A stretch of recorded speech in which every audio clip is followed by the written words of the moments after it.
ये जो है कासव है, इसको कछुआ कहते हैं। और इसके बाद ये मछली है। मछली के बाद यह वास्तु प्रतिमा भगवान विष्णु के स्वरूप में है। और यहाँ नाग नागिन का जोड़ा रहता है। ये है अष्ट धातु। ओम भूर्भुवः स्वः श्री वरुणाद्यावाहि देवताभ्यो नमः। सर्वोपचारार्थे गंधम समर्पयामि, हरिद्रा कुमकुम समर्पयामि। ये जो गड्ढा बनाया गया है, इसके अंदर ये कलश सब जाएगा। नमस्कार, जय जय श्री राम। अनुरागी जीवन के इस नए अध्याय में हम आपका पुनः स्वागत करते हैं। बहुत दिनों से कोई वीडियो नहीं डाल पा रहे हैं। कारण है कि कार्य में व्यस्तता बहुत अधिक हो जाती है और वीडियो बनाने का समय नहीं मिल पाता है। इसलिए जो है वीडियो व्यवस्थित रूप से आ नहीं पाते, पर हमारा प्रयास जो है यह बना रहता है कि हम वीडियो अवश्य बनाएं। कई बार स्थितियां अनुकूल नहीं होती हैं, फिर भी हम वीडियो बनाते हैं और वीडियो आधा ही बनता है। अब आधा वीडियो कैसे अपलोड किया जाए, इसलिए उन वीडियो को भी जो है हमें डिलीट करना पड़ जाता है। तो कई बार ऐसी स्थितियां आ जाती हैं। आज है दत्त जयंती। हमने अभी सुबह सुबह जो है श्री दत्त भगवान का पूजन किया है। उनकी जो दत्तमाला मंत्र है उसका स्मरण किया है। अभी सुबह के लगभग 7, सवा 7 बज रहे हैं। हमको जाना है भूमि पूजन के लिए। भूमि पूजन करवाने जाना है। जहाँ से हम रहते हैं वहाँ से काफ़ी दूर, लगभग 52 किलोमीटर, 52 किलोमीटर।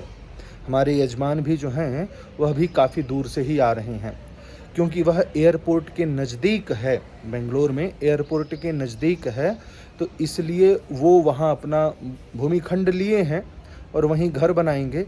तो आज है उनके भूमि पूजन का दिन। देखते हैं कि किस तरह से हम आज का कार्य कर पाते हैं। तो इस यात्रा में आप सबको हम सम्मिलित करना चाहते थे, क्योंकि यजमान हमारे बड़े ही निश्चल और बड़े ही सज्जन हैं। तो इसलिए हमने सोचा कि आज वीडियो बनाएंगे और वीडियो पूरा भी बनेगा, क्योंकि हमने पहले ही अनुमति यजमान से ले ली है।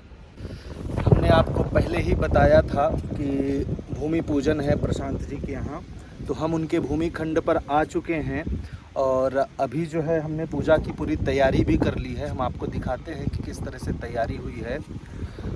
प्रशांत जी की धर्मपत्नी अर्चना जी, उनका बड़ा अच्छा स्वभाव है पूजा पाठ के विषय में, तो उन्होंने भी बहुत सुंदर तैयारी की है पूजा की। अपने गांव से ही वो जो है पूजन के बहुत सारे पदार्थ लेके आए हैं, जो भूमि के अंदर निक्षिप्त किए जाते हैं, अंदर गाड़े जाते हैं। तो सबसे पहले हम आपको उनके दर्शन कराते हैं कि क्या क्या जो है भूमि खंड के अंदर दबाना चाहिए। तो वो सब व्यवस्था अर्चना जी ने बनाई है। तो पहले हम उसके दर्शन कराएंगे, फिर पूजा के दर्शन आपको कराएंगे। ये देखिए, ये सारी व्यवस्था है। ये नवरत्न हो गया। नियम वैसे पंचरत्न का है, पर नवरत्न भी हो जाते हैं तो कोई समस्या नहीं। ये जो है कासव है, इसको कछुआ कहते हैं। और इसके बाद ये मछली है। मछली के बाद यह वास्तु प्रतिमा भगवान विष्णु के स्वरूप में है। और यहाँ नाग नागिन का जोड़ा रहता है, जो तांबे का अथवा चांदी का होना चाहिए। तांबे का होता है तो वह और भी उत्तम है। और ये जो है 4 खीले हैं, इनका भी पूजन करके जो है गड़ाया जाएगा। और इसके बाद यहाँ जो आप देख रहे हैं ये है अष्ट धातु।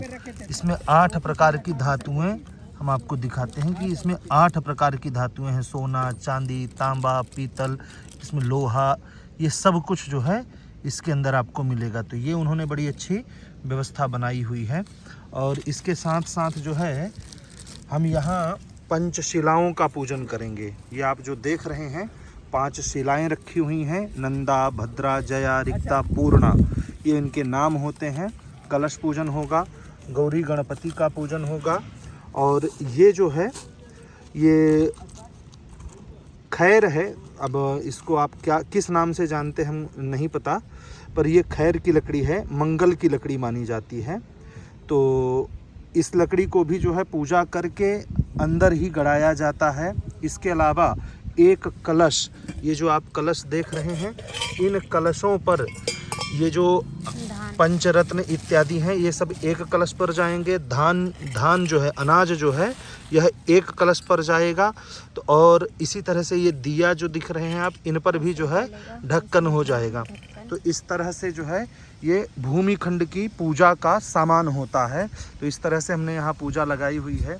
ये आप जो देख रहे हैं छोटा सा घर, ये दीप घर बनाया हुआ है, क्योंकि हवा बहुत है तो संभव नहीं है। ये हैं हमारे प्रशांत जी, बड़े ही धर्मनिष्ठ हैं, और ये उनके धर्मपत्नी। वहाँ अग्नि दिशा में, अग्नि दिशा अर्थात ये पूर्व की दिशा हो गई और ये हो गई दक्षिण की दिशा। तो पूर्व और दक्षिण के कोने में जो है गड्ढा किया जा रहा है, लगभग 1 हाथ अंदर गड्ढा रहेगा, और उसी गड्ढे के अंदर जो है फिर ये सारा पदार्थ जो है पूजन करने के बाद वहाँ निक्षिप्त किया जाएगा। तो ये इनका व्यवस्था है। बड़ा अच्छा लगा हमको। हम जानते थे कि यहाँ जो है व्यवस्था बहुत अच्छी तरह से हो जाएगी, क्योंकि अर्चना जी जो हैं पूजा पाठ के विषय में बहुत ही ज़्यादा गंभीर रहती हैं, उसमें से वो समझौता नहीं करती हैं। तो इसीलिए हमने कहा कि एक वीडियो बनाएं ताकि आप लोगों को भी पता चले कि किस तरह से जो है पूजन की सामग्री भूमि पूजन की होती है। चलिए अब आगे पूजा की ओर चलते हैं। माँ ओम भूर्भुवः स्वः श्री वरुणाद्यावाहि देवताभ्यो नमः। सर्वोपचारार्थे गंधम समर्पयामि, हरिद्रा कुमकुम समर्पयामि। एक एक फूल जो है अंदर। हरि ओम माँ पुष्पादिभिः संपूज्य। चलिए अब जो है ये थाली, इसमें पहले पानी भर लीजिए और ना चलिए अब जो है ये थाली और ये कलश और ये सब लेकर के अपने को वहाँ चलना है। ये जो गड्ढा बनाया गया है इसके अंदर ये कलश सब जाएगा, और इसके बाद ये जो खैर का लकड़ी दिया गया है ना, ये खैर का लकड़ी क्यों दिया गया, आपने यही पूछा। इसका महत्व यह है कि ये जो भूमि है ये स्थिर रहे। स्थिर रहने के लिए भूकंप प्रतिरोधी क्षमताएं जो है ना इससे बढ़ जाती हैं। दूसरी बात, यह जो लकड़ी है खैर की लकड़ी, यह मंगल की लकड़ी है। किसकी? अब मंगल किसका पुत्र है? भूमि का पुत्र है। जब हम मंत्र पढ़ते हैं तो उसमें आता है विद्युत कांति समप्रभम, जो पूरा मंत्र पढ़ा जाता है कि धरणी गर्भ संभूतम। यह धरणी मतलब धरती के गर्भ से जो है यह मंगल की उत्पत्ति हुई है। तो ये जो है मंगल को स्थित किया जा रहा है, ठीक है ना। तो ये मंगल के लिए किया जा रहा है कि आपके घर में ये जो भवन खंड बनाया जा रहा है इसमें किसी भी प्रकार का अमंगल ना हो, तो यहाँ मंगल की स्थापना की गई है, ठीक है। अब जो है पहले जो है जल से शुद्ध कीजिए। हरि ओम। ना गलत जगह पर खड़े हैं आप लोग, इसको यहाँ रख दीजिए ना। This is always right. भूल रहे हैं आप। हाँ, धर्मपत्नी को हमेशा जो है दाहिने में रखिए। चलिए। हरि ओम ओम शुद्धवालः सर्वशुद्धवालो। पूर्वाचार्यों का एक कथन है, सबय भूमि ब्रजराज की, अर्थात यह जो भूमि है पृथ्वी है यह नारायण की है। इसलिए जब भी हम किसी भूमिखंड पर अपना घर बनाएं तो हमें भगवान नारायण से अनुमति लेनी चाहिए। माँ भगवती पृथ्वी का पूजन करना चाहिए, जिसे हम भूमि पूजन कहते हैं। तो यहाँ हम वही भूमि पूजन करवा रहे हैं। भूमि पूजन जो है यह बहुत ही आवश्यक होता है आपके घर को सुख समृद्धि धन धान्य आयु आरोग्य और संतान वृद्धि के लिए, क्योंकि घर मात्र रहने के लिए नहीं होता। इस घर में हमें जो है आयु आरोग्य की प्राप्ति होती है, हमारे गोत्र की अभिवृद्धि होती है, संतान की प्राप्ति होती है, हमारे संतान का विवाह इसी घर से होता है। तो ऐसी बहुत सारी जो सुख सुविधाएं हैं हम उन सब का उपभोग इस घर में करते हैं। तो घर में सब जगह शुभता होनी चाहिए, इसलिए हमें यह भूमि पूजन करना चाहिए। हम जो है यहाँ विधि विधान से भूमि पूजन करवा रहे हैं, आप उसी का आनंद ले रहे हैं। संभाल के आराम से बीच में रखिए। बीच में ही है। अब इसको दबा दीजिए। रुकिए, पहले ये उठाइए। वो सब डालना है। ये सब नहीं जाएगा, कुछ जाएगा उसमें। ये तो जल में जाएगा। उससे जल में जाएगा ना। 3 4 ये सब जो है इसके अंदर डालिए। अच्छा कील उसके अंदर की बाहर? अंदर रहेगा। अच्छा। वो होता वैसे 4 दिशाओं में बताएं ना। हाँ वही ना, हमको लगा ये चारों दिशा में जैसे ये डाले हैं ना, खैर वैसे डाल दीजिए अंदर। ये सब लीजिए। हाँ डालिए। हरि ओम माँ ओम पंचनदियः सरस्वती में, इसको खोल के अंदर डाल दीजिए। ओम पंचनदियः सरस्वती में पियन्ति सरोदसः सरस्वती तु पंचधा सोदेशे भवत्सरिता। नहीं जा रहा तो अंदर पूरा वो इसके साथ ही डाल दीजिए। ऐसे ही डाल दीजिए। हाँ डाल दीजिए। कॉल जाएगा। नहीं फिर छोटा वाला कलश घुसाने का। अंदर एकदम घुसा दीजिए, कलश छोटा लिया के।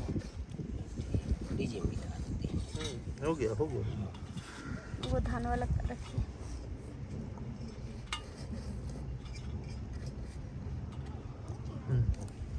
चलिए। हरि ओम ओम नमो सुसर्पेभ्यो जय के च पृथ्वी मनुजेन्तरिक्षे जय दिवितेभ्यः सर्पेभ्यो नमः तदंगत्वेन हरि ओम। अब इसके बाद धान्य कलश रखिए। ओ हाँ, दीपक को उठा लीजिए वहाँ से। दीपक जला के। हाँ, इसको अब रखिए। अब उसके ऊपर दीपक रखना है आपको। हाँ, कपूर लीजिए। वासार्थे स्वर्ताम्बूलं समर्पयामि, सात् पुण्यार्थे सुवर्णनिष्क्रिय द्रव्य दक्षिणां समर्पयामि। विवाभिवन्दनं मां हरिः ओम मां। आरती भगवान को दिखाइए। हरिः ओम मां। ओम भूर्भुवः स्वः श्री कलशाधिष्ठात्रि अष्टनागेभ्यो नमो नमः। ऐसा करके दिखाइए ना भगवान को, बढ़िया। ओम भूर्भुवः स्वः श्री कलशाधिष्ठात्रि अष्टनागेभ्यो नमो नमः। यहाँ जो है भूमि पूजन हो चुका है और वो उस स्थान पर जो है अग्निमूल कहा जाता है, अग्नि दिशा कही जाती है। तो उस अग्नि दिशा में जो है हमने वास्तु इत्यादि, नाग नागिन का जोड़ा इत्यादि जो भी हमने सामग्री लाई थी वह सब सामग्री उसके अंदर निक्षिप्त करवा दी है हमने। अब यहाँ पूजन भी संपन्न हुआ। हमारे यजमान को भी हमने प्रसाद और मौली बंधन हो गया ना, मौली बंधन, हाँ मौली बंधन भी जो है हो चुका है। अब यहाँ से थोड़ी ही देर में हम अपने घर की ओर प्रस्थान करेंगे। थोड़ा धूप लग रही है परंतु मौसम का पता नहीं चल रहा, क्योंकि बेंगलोर की सबसे अच्छी आदत यही है कि मौसम सुहावना रहता है। वेदर यहाँ बहुत अच्छा रहता है, मौसम सुहावना है। तो अब यहाँ से हम निकलेंगे और करीब वही 1.5 से 2 घंटे हमको अभी समय लग जाएगा घर पहुँचने में। तो आप लोग कमेंट बॉक्स के माध्यम से हमें अवश्य बताइए कि आपको यह पूजा कैसी लगी, आपको अर्चना और प्रशांत जी की यह व्यवस्था कैसी लगी।